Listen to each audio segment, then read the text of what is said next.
the station covering all of the DMV. This is DC News Now. And tonight on DC News Now at 5, an unsettling trend how Mayor Bowser's newest effort will try to make an impact on curbing violence in the district as we near 100 homicides just in this year.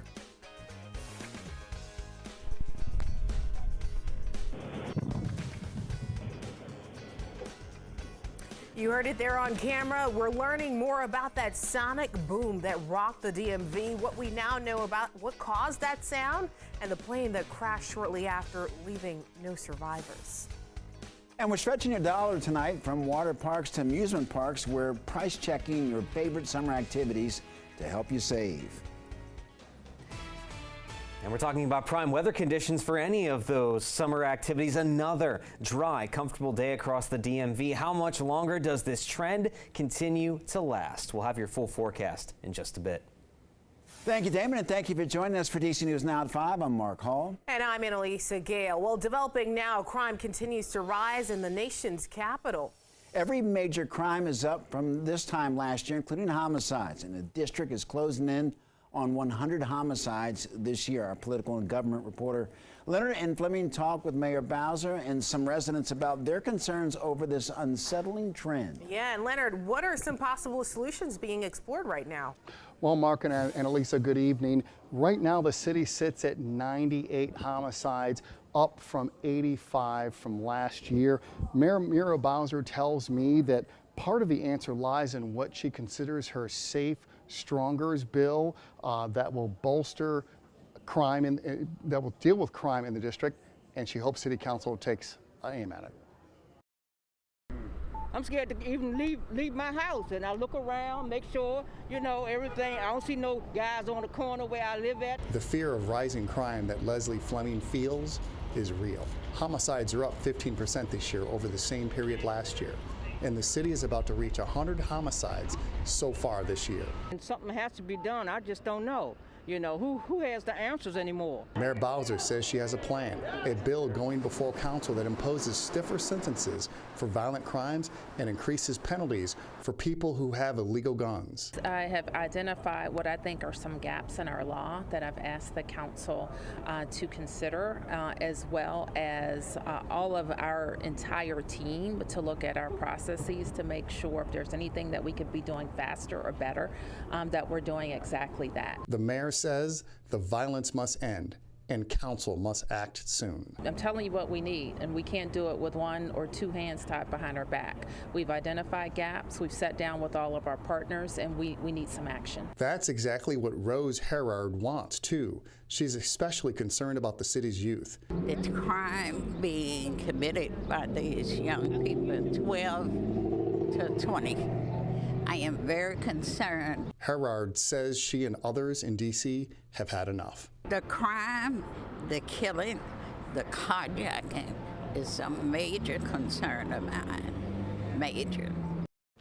The mayor says that she is imploring the city council to take up this issue before it recesses in July, mid-July, July 15th to be exact. And the Judiciary and Public Safety Committee, they are scheduled to hear this talk about this bill in late June. Reporting live in the newsroom, Leonard and Fleming, DC News Now, back to you. All right, thanks, Leonard. New details tonight. A 16-year-old girl is recovering after being shot during a block party in Silver Spring, Maryland. It happened on June 2nd around 10 at night in the 11,000 block of Stewart Lane. According to police, a group of people were at a block party when a dark-colored sedan drove up with the gunman inside. So far, no arrests have been made. All right, taking a live look at the National Cathedral tonight, where we had sunny skies with high temperatures in the upper 70s and low 80s. Yeah, and it was such a perfect day, Damon.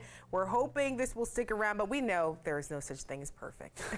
Near perfect, though. We'll always take that if we can ever get it. And I would say that today's weather conditions were just about that. Early June, after all, folks, there's been no humidity. There hasn't been that warm of temperatures, and we had sunny skies overall out there. For the most part, yeah, it's close to near perfect, if anything. High temperatures today thus far. We're about to get the official word on some of these, but yeah, upper 70s, low 80s. That is very, very good for this time of year. Our average high for today's date is right around 82, so we're not far from that. And really, of course, temperatures are just now starting to cool off a little bit. Anybody in the low 80s falling back into the 70s, and it's looking like it is going to be another very comfortable, very clear evening ahead of us here, folks, as we are going to see a good amount of clear sky, temperatures that just slowly fall through the 70s. Now, there is one catch. You may start to notice that milky look to the sky yet again.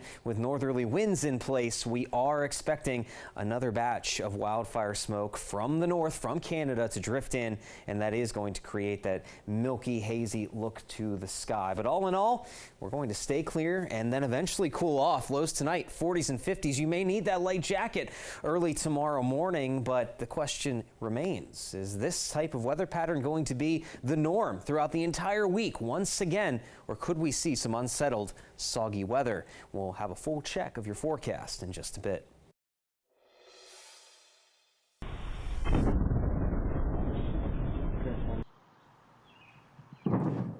Developing now, did you hear it? A loud boom rocked the DMV yesterday, and people in several states in D.C. said that they heard the bang. Yeah, it turns out it was just one small part of a larger incident. Defense officials say it came from fighter jets scrambling to respond after a private jet flew right over D.C. Yeah, that plane was flying over the area before it ultimately crashed in Nelson County, Virginia, and officials say that all 4 people on board died. Now, the man who runs the company that owned the plane telling the New York Times that his daughter, 2-year-old daughter, granddaughter rather, and her nanny were on board along with the pilot. They were supposedly returning home to East Hampton in Long Island. As you just heard, investigators are working to find out what happened on board that plane that caused it to crash into the mountains in Virginia. One of those pilots of the fighter jets told the Washington Post that they saw the pilot in the private plane slumped over in his seat. Our transportation reporter Joseph Olmo breaks down what we know this evening. For so many people, it was just an ordinary Sunday afternoon. Remember, the first weekend in June, absolutely beautiful outside, but that all changed at 3 p.m. when this sonic boom went ricocheting across the entire DMV. I'm sure you heard it. Think about it like this. It's a sound that was so loud, it wasn't just heard in one state, but 2 states and the nation's capital. Well, now we know that sound coming from F-16 fighter jets. Yesterday afternoon, a guessing game. Maybe it's an earthquake? I thought somebody put a bomb in my house. Little did this musically talented couple know they'd have some extra help from the sky as they were recording yesterday. The sound coming from a sonic boom of F-16 fighter jets scrambling on high alert over the D.C. sky after a private business jet flew through restricted airspace. Defense officials say the pilot was unresponsive and that the fighter jets were authorized to go supersonic to try and draw attention from the pilot. The aircraft, a Cessna Citation, ended up crashing in a mountainous area of Southwest Virginia just moments later. Rescuers say among the 4 people who were aboard, none survived. The FAA and the NTSB are investigating, but what's still unclear is why the pilot wasn't responding. Take a look. Data from Flight Radar 24 showing the flight was destined to Long Island, New York from Tennessee. It flew right over the airport it was supposed to land at, but then turned around and headed towards D.C. For now, we're left with that mysterious boom over a sunny Sunday sky. And as for those investigations, we are expecting a preliminary report to come out from the National Transportation Safety Board, the NTSB, in the next 2 to 3 weeks. That preliminary report won't necessarily spell out exactly what happened here. It won't give a final cause, but it will give some context as to the circumstances around this very bizarre flight. Reporting for DC News Now, I'm Joseph Olmo. And today we heard from Dr. Christopher Rodriguez, the district's director of Homeland Security and Emergency Management. He was asked about the loud sound heard by millions. Here's what he had to say. We were notified before the plane entered the restricted airspace. Before which plane? I'm sorry. Before the Cessna entered the restricted airspace, which, as you know, is 60 miles around the Capitol. So when an aircraft comes into that airspace and has not communicated with the FAA, and there's no reason for that aircraft to be in that restricted area, the DoD then will follow its protocols for notification and to intercept that. Rodriguez said the Department of Defense will handle any other questions regarding that crash. And coming up at 5:30, we'll have more details about the 4 victims in that deadly crash. Well, Fairfax County is launching a new survey tool to address community attitudes about the police department. It's called Zen City Blockwise. The online tool will let residents share how they feel about police and interacting with officers. Survey results will be measured in real time, and it's aimed in understanding local safety issues and to better respond to community priorities. We want to make sure that the things that we do as a police department are in line with the expectations of our broader community. Well, since June 1st, about 300 residents have completed the survey. Fairfax County Police will share the results on their website at a later date. New tonight, it's a critical need for so many families, especially working families, childcare. And a leading community service organization is stepping up to make it accessible and affordable for families in Washington County. Stephen Cohen takes a look at the plans. Meeting a critical need for childcare in Washington County. Childcare is essential for many parents while at the workplace. Here in Washington County, the YMCA is striving to be sure it is available to any family that may need it. Without those programs there, a lot of parents would have to work limited hours or maybe couldn't work at all. The YMCA is expanding childcare to 22 sites at Washington County schools with learning programs staffed by professionals. And without childcare, parents can't work, parents can't go to school. It's a very important need here in Washington County. Maryland Congressman David Trone paid a visit to the Hagerstown Y at the start of the week, assuring program administrators that funding is secure. We also here at the Y, if they can't afford childcare, we have a financial scholarship that they can apply for if they don't qualify through the state. And professional standards are in place through the Excels program. Excellence counts in early learning and school-age care. Great option that the Y is, an affordable option that the Y is, and just somewhere that their kids can be happy and safe. Arranging childcare through the YMCA is as simple as going online or visiting the Y on Eastern Boulevard in Hagerstown.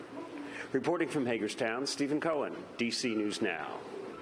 Stephen, thank you. And we're staying in Maryland. A new area code is coming starting June 14th. People may be assigned a 227 area code.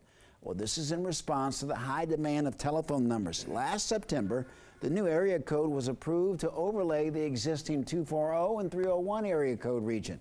The new area code you could see pop up in Montgomery County and Western Maryland, including Bethesda, Frederick, Hagerstown, and Silver Spring.